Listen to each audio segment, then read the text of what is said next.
अलका जी मुंबई से। राधे राधे महाराज जी। महाराज जी, मैं पिछले 1 वर्ष से आपके एकांतिक वार्तालाप सुन रही हूँ। आपकी हर बात मन को शांति पहुंचाती है। महाराज जी, आपके बताए हुए मार्ग पर चलने की छोटी सी कोशिश भी करती हूँ और राधा राधा नाम भी जप करती हूँ। महाराज जी, कभी कभी मेरे मन में एक शंका उठ जाती है कि कहीं मैं ये सब दिखावा तो नहीं कर रही, कहीं मेरी भक्ति किसी को देखकर उत्पन्न तो नहीं हो रही। तब मन बहुत घबरा जाता है। मैं भीतर से सच्ची भक्ति का भाव क्यों स्थिर नहीं कर पा रही। अगर हम दिखावे में भी भक्ति कर रहे हैं तो हमारा जीवन धन्य हो जाएगा। जो कोई भक्ति करे कपट से उसको भी अपनाऊं, शाम दाम और दंड भेद से सीधे रास्ते लाऊं, नकली से बनाऊं असली, भगत मेरे मुकुट मणि।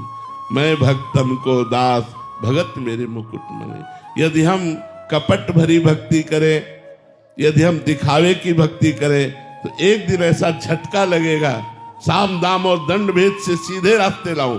भगवान एक ऐसा झटका मारेंगे कि आपको उदास कर देंगे और लगेगा मैं सच्चे से भगवान से क्यों नहीं प्यार करती, मैं झूठा क्यों नाटक करती हूँ। उसी दिन से सब दम्भ नाटक खत्म हो जाएगा और भगवान से प्रेम प्रकट हो जाएगा।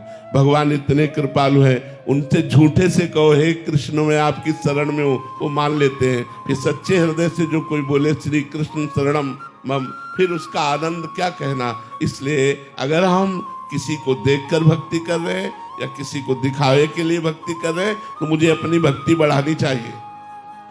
मुझे ये नहीं सोचना चाहिए कि मैं नाटक कर रही हूँ। वो नाटक एक दिन सत्य हो जाएगा। प्रारंभ सबकी भक्ति स्वार्थ से होती है, कामना से होती है, दिखावे से होती है कि 4 लोग मुझे कहें भक्त है, और जब भक्ति रंग लाती है तो छुपा लेती है। फिर वो साधक अपने को छुपाना शुरू कर देता है, वो छपाने से अपने को बचाता है, फिर भक्ति उसको छपाती है, पूरा विश्व उसको जानने लगता है।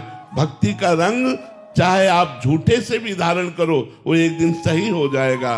नकली भक्ति करने में भी असली भक्ति का रंग आ जाएगा। एक दिन एक राजा का एक सरोवर था जिसमें मछलियां पाली गई थी, और वो मछलियों की सेवा करने आता था, और उसने मछलियों की रक्षा के लिए एक नियम लगा रखा था, अगर कोई मछली को मारेगा तो उसे प्राण दंड दिया जाएगा। राज आज्ञा। एक दिन एक गरीब मछुआरे ने देखा कि बहुत सी मछलियां हैं, पर उसने सुन रखा था प्राण दंड मिलेगा, तो उनका 2 मिनट में सैकड़ों मछली मार लेते हैं, कौन देखता है। और वो तालाब में जाल फेंक करके मछलियों को समेट ही रहा था कि घोड़ों की टाप की आवाज सुनाई दी। धूल देखी तो लगा कि राजा की सवारी आई। उसने कहा अब तो पक्का मारे गए। तो जाल को मिट्टी में दबा दिया, कपड़े उतार दिए और मिट्टी से ऐसे संत वेश बना लिया। संत वेश बनाकर आंख मूंद कर बैठ गया। उसने सोचा प्राण बचाने का एक उपाय यही है। राजा वहां से निकले, देखा कि सरोवर के किनारे कोई संत, और बहुत बड़ा संत, क्योंकि शरीर में कोई कपड़ा नहीं, असरफियां ली, चुपचाप चरणों में जाके चढ़ाई, साष्टांग दंडवत हुए और धीरे से चले गए कि महाराज के ध्यान में विघ्न न पड़े। जब वो चले गए, उसने आंख खोला, देखा असरफियां, जहां मुझे प्राण दंड देना चाहिए वहां मुझे नमस्कार करके चला गया। जब मैंने नकली वेश धारण किया तो एक राजा प्रणाम करके चला गया। यदि मैं असली में भगवान का बन जाऊं तो क्या होगा। आज से मैं सब कुछ छोड़ता हूं और भगवान का भजन करता हूं।